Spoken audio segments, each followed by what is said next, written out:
सोचिए, एक वक्त था जब हिंदुस्तान दुनिया का सबसे अमीर मुल्क था, जब यहाँ के बाजारों में सोने की धूल उड़ी करती थी, जब यहाँ के कारीगर इतने हुनरमंद थे कि उनका बनाया हुआ कपड़ा यूरोप के राजमहल तक पहुंचा करता था, जब यहाँ के मसालों की खुशबू समुद्र पार से भी महसूस होती थी। और फिर एक कंपनी आई, सिर्फ कुछ कागज लेकर, कुछ वाकड़े लेकर, कुछ जहाज लेकर, और वह कंपनी जो सिर्फ बेचने के लिए आई थी, वह पूरे हिंदुस्तान की मालिक बन गई।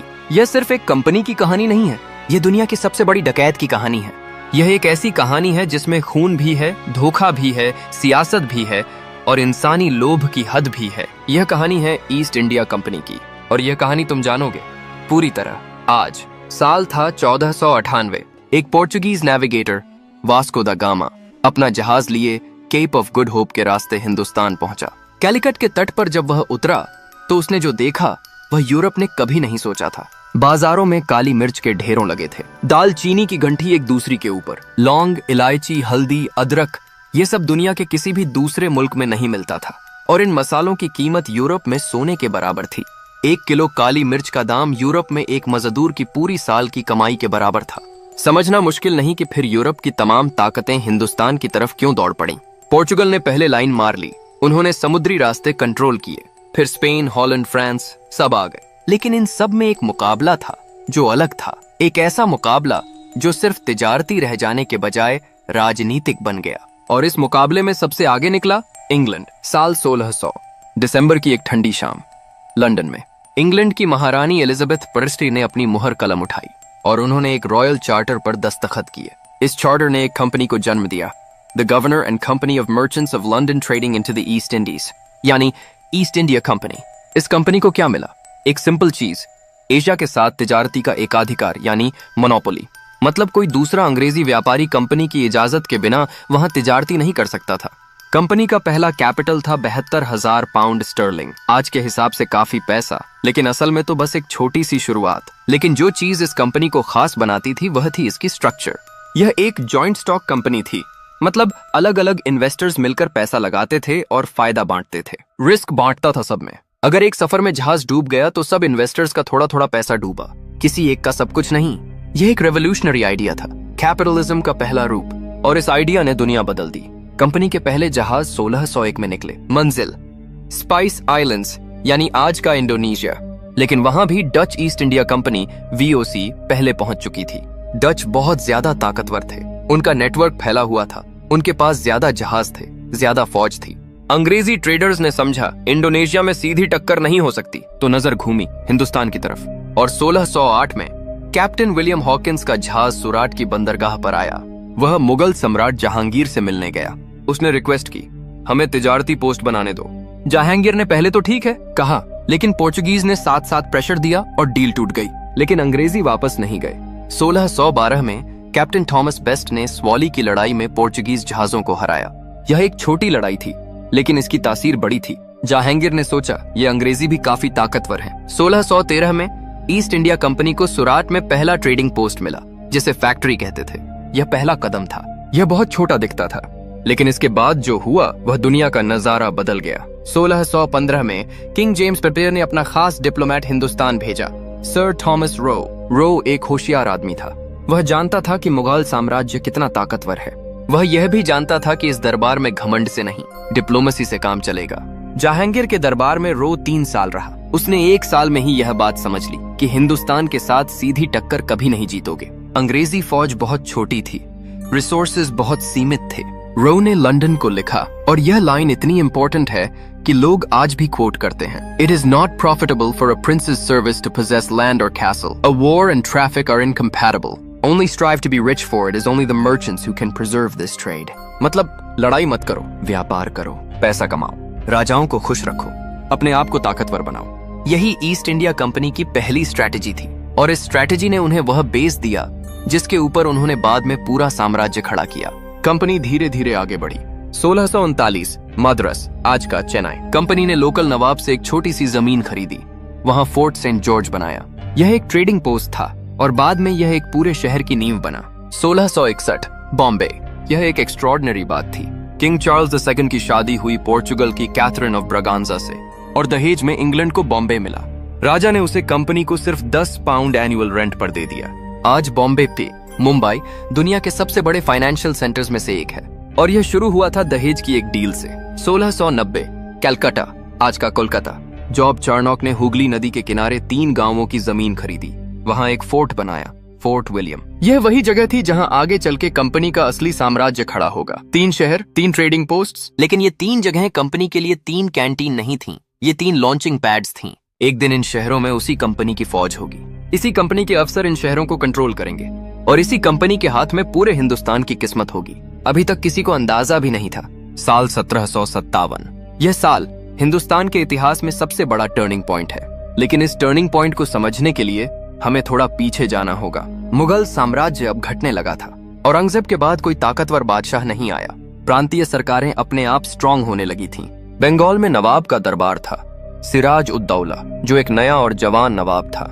सिराज की प्रॉब्लम थी कंपनी से। कंपनी अपने कलकत्ता के फोर्ट को बिना इजाजत के बड़ा कर रही थी। वह टैक्स नहीं दे रही थी, वह अपनी अपनी शर्तें बना रही थी। सिराज को गुस्सा आया। वह नवाब था, अंग्रेजों को उसकी बात मानना पड़ती थी। जून 1756 में सिराज ने फोर्ट विलियम पर कब्जा कर लिया।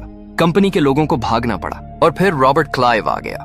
रॉबर्ट क्लाइव का अपना एक अलग ही किस्सा है। वह 18 साल की उम्र में एक सिंपल क्लर्क की नौकरी लेकर हिंदुस्तान आया था।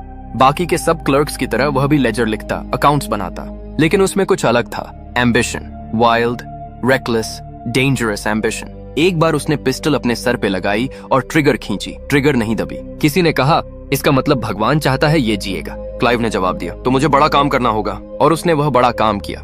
प्लासी में 23 जून 1757, प्लासी का मैदान, बंगाल में। एक तरफ थी सिराज उद दौला की फौज, 50,000 सिपाही, 40 तोप, हाथी पर सवार कमांडर्स।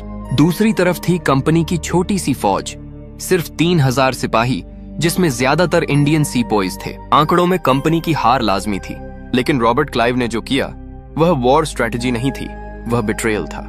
सिराज उद दौला के अपने दरबार में एक आदमी था, मीर जफार। वह सेना का प्रमुख कमांडर था और वह नवाब की गद्दी चाहता था। क्लाइव और मीर जफार के बीच एक सीक्रेट डील हुई। डील क्या थी?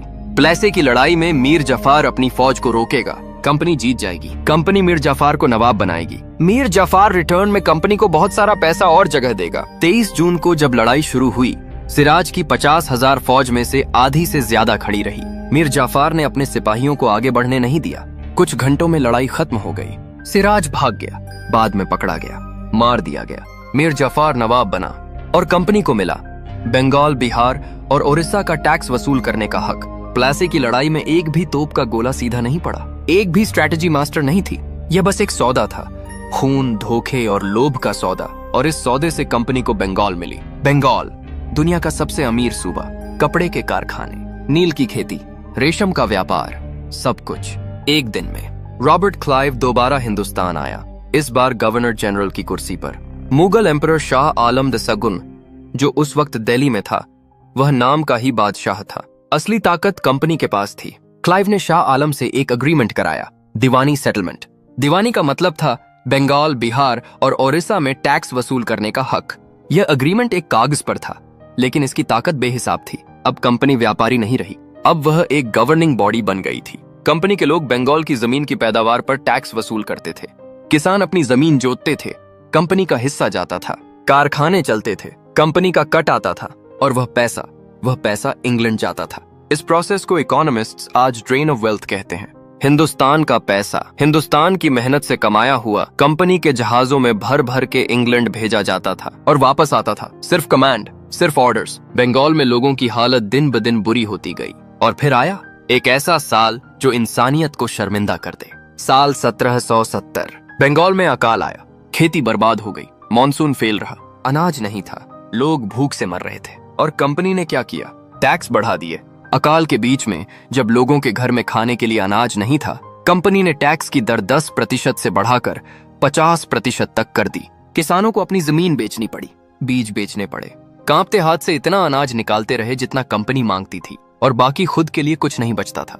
उस साल बंगाल की आबादी का 1/3 हिस्सा मर गया। 1/3। यह कोई हिस्टोरिकल एस्टिमेट नहीं है, यह कंफर्म्ड इतिहास है। 10 से 15 मिलियन इंसान एक साल में भूख से, जब उनके मुल्क की दौलत जहाजों में भर भर के इंग्लैंड जा रही थी। इतनी बड़ी ट्रेजेडी के बाद भी कंपनी नहीं रुकी, और यही सबसे बड़ा जुर्म है। लेकिन हिंदुस्तान हर तरफ से झुका नहीं। मैसूर में 2 आदमी थे, हैदर अली और उनका बेटा टीपू सुल्तान, जिन्होंने कंपनी की नींद उड़ा दी। हैदर अली एक सेल्फ मेड रूलर था, कोई खानदान नहीं, कोई टाइटल नहीं, लेकिन एक दिमाग था जो बाउंड्रीज नहीं मानता था। उन्होंने मैसूर की एक छोटी सी सेना को एक highly efficient modern warfare unit में बदला। 1769 में पहली एंग्लो मैसूर वॉर में हैदर अली ने कंपनी को ऐसी हार दी कि माद्रास का गवर्नर कांपने लगा। कंपनी को ह्यूमिलिएटिंग पीस ट्रीटी साइन करनी पड़ी। फिर आया टीपू सुल्तान, जो टाइगर ऑफ मैसूर के नाम से जाना जाता है। टीपू एक विजनरी था। उसने रॉकेट्स की मॉडर्न वॉरफेयर में यूज की। पहले किसी इंडियन रूलर ने ऐसा नहीं किया था। उसने फ्रांस से मिलिट्री अलायंस बनाई। उसने नेपोलियन बोनापार्ट तक को लेटर लिखा, मिलकर कंपनी को हराने की स्ट्रेटेजी बनाओ। कंपनी टीपू से डरती थी, और डरती नहीं थी तो रिस्पेक्ट करती थी, जो असर में एक ही बात है। 4 एंग्लो मैसूर वॉर्स हुए, 4 लड़ाइयां। आखिर में 1799 में कंपनी की मासिव आर्मी ने सेरिंगपातम का किला घेरा। टीपू सुल्तान अकेले लड़ रहे थे। जब उन्हें वहां मारा तो वह अपनी खुद की जगह अपने किले के गेट पर गिरे। टीपू की लाश मिली तो कंपनी के अफसर खुश नहीं हुए। वह जानते थे उन्होंने सिर्फ एक आदमी नहीं मारा, उन्होंने एक आइडिया मार दिया था। वह आइडिया कि हिंदुस्तान की सरजमीन पर किसी अंग्रेजी के आगे झुकना जरूरी नहीं। टीपू के बाद एक और बड़ी ताकत थी, मराठा कन्फेडरेसी। मराठे, शिवाजी के वंशज, एक पूरे सब कॉन्टिनेंट में फैली हुई मिलिट्री पावर थे। पुणे में पेशवा का दरबार था। नागपुर, ग्वालियर, बड़ौदा, इंदौर, ये सब मराठा टेरिटोरी थी।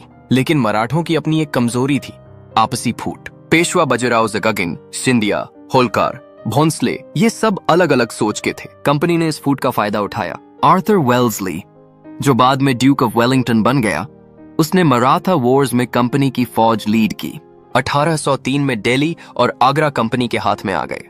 मुगल बादशाह शाह आलम तको अब सिर्फ कंपनी की मर्जी पर जी रहा था। 1818 में पेशवा भी हार गए। अब हिंदुस्तान का मैप देखते हैं। बंगाल, बिहार, ओडिशा कंपनी के, मद्रास प्रेसिडेंसी कंपनी के, बॉम्बे प्रेसिडेंसी कंपनी के, मैसूर कंपनी के अंडर, दिल्ली कंपनी के अंडर। मराठास हारे हुए, सिर्फ कुछ जगहें बाकी थीं। पंजाब में Ranjit Singh, the last major independent ruler, Sindh, Balochistan, Kashmir, और ये भी एक एक करके गिरती जाएंगी। अब एक ऐसी कहानी सुनो जो हिंदुस्तान से बाहर की है, लेकिन हिंदुस्तान की वजह से है। कंपनी हिंदुस्तान से पैसा निकाल रही थी, लेकिन चाइना से वह क्या खरीदती थी? चाय, सिल्क, पोर्सिलेन। और चाइना कुछ नहीं खरीदता था इंग्लैंड से। ट्रेड डेफिसिट था। कंपनी ने सोल्यूशन निकाला, हिंदुस्तान का ओपियम। बंगाल में कंपनी ने किसानों को फोर्सिबली ओपियम उगाने पर मजबूर किया। वह ओपियम चाइना भेजा। चाइना में ओपियम एडिक्शन फैलाई।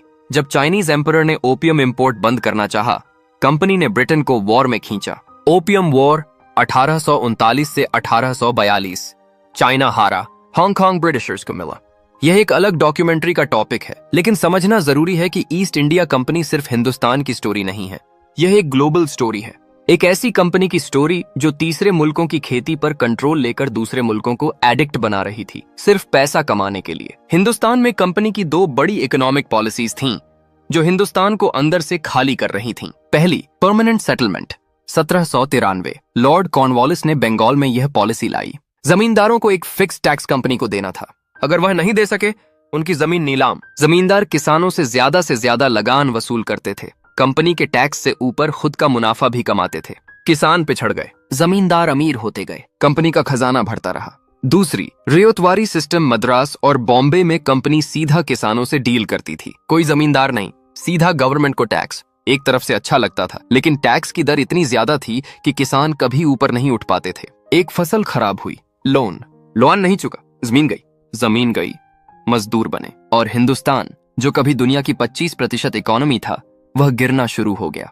1700 में हिंदुस्तान की जीडीपी दुनिया की रफली 24% थी। 1947 में वह गिर के 4% पर आ गई थी। यह गिरावट एक नेचुरल प्रोसेस नहीं थी, यह एक सिस्टमैटिक डिलिबरेट ड्रेनिंग था। कंपनी का और बाद में ब्रिटिश राज का सबसे बड़ा प्रोजेक्ट। कंपनी के पास अब एक बहुत बड़ा हथियार था, वह थी खुद हिंदुस्तान की फौज। कंपनी की फौज में ज्यादातर इंडियन सिपाही थे, जिन्हें सीपॉइज कहते थे। अंग्रेजी ऑफिसर्स थे, लेकिन फाइटिंग फोर्स इंडियन थी। यह एक ताज्जुब की बात है। हिंदुस्तान की सरजमीन हिंदुस्तान के ही लोगों की फौज से जीत ली गई। इस फौज की ट्रेनिंग बेहतरीन थी, डिसिप्लिन जबरदस्त था, पे अच्छा था। कंपनी अपने सिपाहियों का ध्यान रखती थी क्योंकि उन्हीं पर डिपेंड करना था। लेकिन एक बात थी जो कंपनी भूल गई, ये सिपाही इंसान भी थे, इनकी अपनी इज्जत थी, अपना धर्म था, अपनी फीलिंग्स थीं, और कंपनी ने इन फीलिंग्स को इग्नोर किया। जब तक साल 1857 जनवरी की बात है। मीरुत की छावनी में खबर फैलाई, नई एनफील्ड राइफल में जो कार्ट्रिज इस्तेमाल होती है उस पर गाय और सुअर की चर्बी लगी है। हिंदू सिपाहियों के लिए गाय माता है, उसे मुंह लगाना पाप है। मुस्लिम सिपाहियों के लिए सुअर हराम है, उसे छूना गुनाह है। कंपनी ने इस बार धर्म को ज्यादा लाइटली लिया। मीरुत में सिपाहियों ने कार्ट्रिज यूज करने से इनकार किया, उन्हें जेल में डाला गया। 9 मई 1857 मीरुत के इंडियन सिपाहियों ने बगावत कर दी, अंग्रेजी ऑफिसर्स को मारा, जेल के गेट्स तोड़े, अपने साथियों को आजाद किया और दिल्ली की तरफ बढ़े। वे क्यों दिल्ली गए? क्योंकि दिल्ली में था मुगल बादशाह बहादुर शाह जफर। बहादुर शाह जफर एक एज्ड पोएट एम्परर जिसकी कोई असली ताकत नहीं थी, लेकिन वह सिंबल था, मुगल सल्तनत का सिंबल, हिंदुस्तान की यूनिटी का सिंबल। सिपाहियों ने बहादुर शाह जाफर को अपना लीडर माना और एक ऐसा संग्राम शुरू हुआ जिसे कंपनी के लोग सीपॉय म्यूटिनी कहते थे, लेकिन जो असल में हिंदुस्तान का पहला ऑर्गेनाइज्ड रिवोल्ट था कंपनी के खिलाफ। 1857 का संग्राम सिर्फ मीरुत या दिल्ली तक नहीं था। कानपुर में नाना साहिब ने अंग्रेजों के खिलाफ उत्थान किया। लखनऊ में बेगम हजरत महल ने अपने बेटे की तरफ से नवाब की गद्दी से लड़ाई की। झांसी में रानी लक्ष्मीबाई महारानी ऑफ झांसी, शायद इस पूरे अपराइजिंग का सबसे आइकॉनिक चेहरा। कंपनी की डॉक्ट्रिन ऑफ लैप्स के तहत उनकी रियासत हड़प कर ली गई थी। वह जुल्म को मानने वाली नहीं थी। अपनी छोटी सी फौज के साथ अपने बेटे को पीठ पर बांध के वह लड़ती रहीं। झांसी का फोर्ट कंपनी की बड़ी फौज ने घेरा। लक्ष्मीबाई ने हारने से इनकार किया, वह किला छोड़ के कहीं और लड़ गईं। ग्वालियर तक लड़ती रहीं। 17 जून 1858 ग्वालियर के पास कोताह की सिराई में रानी लक्ष्मीबाई गिरीं, घायल, खून में, लेकिन अकेले। वह नहीं गिरती, वह कंपनी की ताकत के आगे नहीं गिरती थीं। वह तब गिरती थीं जब मैदान ने उन्हें थामना बंद कर दिया था। जनरल रोज, जो उनके खिलाफ लड़ रहा था, उसने खुद लिखा, she was the best and bravest military leader the rebels had. दुश्मन भी मानता था। 1857 का संग्राम दबाया गया। बहादुर शाह जफर को रैंगून, आज के यंगोन, भेज दिया गया, जहां वह 1862 में मुसाफिर की तरह मर गए। उनकी वह बेशकीमती शायरी थी, कितना है बदनसीब जफर दफन के लिए 2 गज जमीन भी न मिली कुए यार में। लेकिन 1857 ने कंपनी को एक चीज बताई, हिंदुस्तान अब उनके हाथ से फिसल सकता है। ब्रिटिश गवर्नमेंट ने फैसला किया, अब कंपनी को यह सब कॉन्टिनेंट चलाने नहीं दिया जा सकता। 1858 में government of India act I. East India company का राज खत्म हुआ।